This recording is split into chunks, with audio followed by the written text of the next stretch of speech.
बिस्मिल्लाहिर्रहमानिर्रहीम। अस्सलामुअलैकुम वरहमतुल्लाहि वबरकातुहू। नाजरीन खुश आमदीद आपके अपने चैनल राय कोट्स 786 पर। आज का मौजू निहायत अहम, हसास और हर शादीशुदा जोड़े की जिंदगी से जुड़ा हुआ है।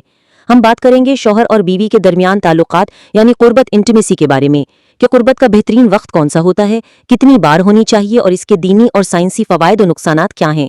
मगर सबसे अहम बात ये कि हम ये सब कुछ बयान करेंगे इस्लामी तालीमात और जदीद साइंस की रोशनी में, तहजीब, वक़ार और इज़्ज़त नफ्स को मलहूज़ रखते हुए।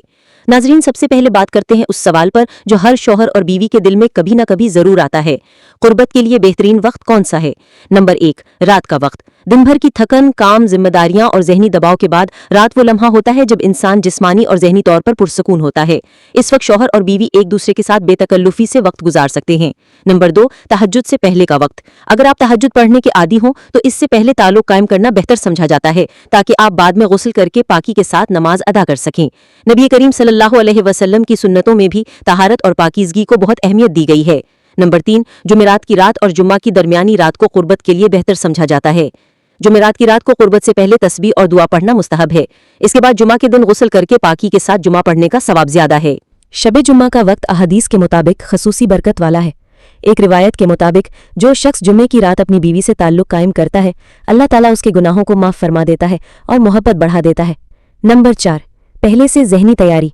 शौहर अगर सुबह या दिन के किसी वक्त बीवी को इशारा दे दे कि वो रात को वक्त गुजारना चाहते हैं तो इससे बीवी जहनी और जज्बाती तौर पर तैयार हो जाती है, जिससे ताल्लुक मजीद खुशगवार, बाअदब और मोहब्बत भरा हो जाता है।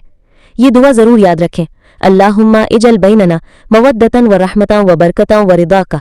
तर्जुमा, ए अल्लाह, हमारे दरमियान मोहब्बत, रहमत, बरकत और अपनी रज़ा पैदा फरमा, आमीन। अब आते हैं दूसरे अहम सवाल की तरफ कि कुर्बत कितनी बार होनी चाहिए। इस्लाम में इस बारे में कोई मखसूस तादाद मुकर्रर नहीं की गई। अलबत्ता उलमाए कराम और इस्लामी तालीमात की रोशनी में ये बात वाज़ेह है कि बीवी का कुर्बत का हक है और शौहर पर लाजिम है कि वो इस हक को पूरा करे। नबी अकरम सल्लल्लाहु अलैहि वसल्लम ने फरमाया, तुम में से हर एक चरवाहा है और वो अपने मातहतों के बारे में जवाबदेह है।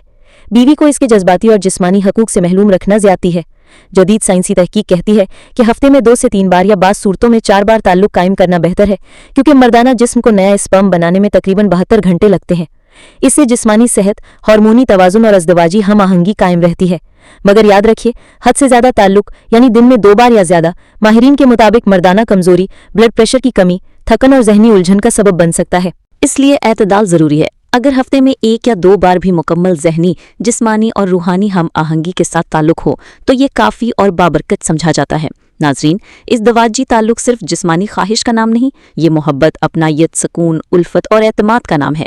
ये वो रिश्ता है जो निकाह के बंधन से जुड़कर अल्लाह की रहमतों को दावत देता है। एक खुशबाश इस दवाजी जिंदगी न सिर्फ शौहर और बीवी के दरमियान मोहब्बत बढ़ाती है बल्कि बच्चों, खानदान और मुआशरे पर भी मस्बत असर डालती है। याद रखिए, ताल्लुक में ज़बरदस्ती नहीं होनी चाहिए। दोनों की खुशी, रजामंदी और जहनी सुकून बहुत ज़रूरी है। अगर आपको ये मालूमात पसंद आई हों तो बराए करम वीडियो को लाइक करें, कमेंट्स में अपनी राय दें और चैनल रायकोट 786 को ज़रूर सब्सक्राइब करें ताकि आप तक ऐसी मजीद मालूमाती, इस्लामी और साइंसी वीडियोज़ वक्त पर पहुँचती रहें। अपने शरीके हयात के साथ रिश्ता मोहब्बत, इज़्ज़त और कुर्बानी का रिश्ता बनाएं। दुआ है कि अल्लाह ताला आप सबकी ज़िंदगियों में खुशियाँ, सुकून और हलाल मोहब्बत अता फरमाए, आमीन। अल्लाह हाफ़िज़। वस्सलामु अलैकुम वरहमतुल्लाहि वबरकातुहू।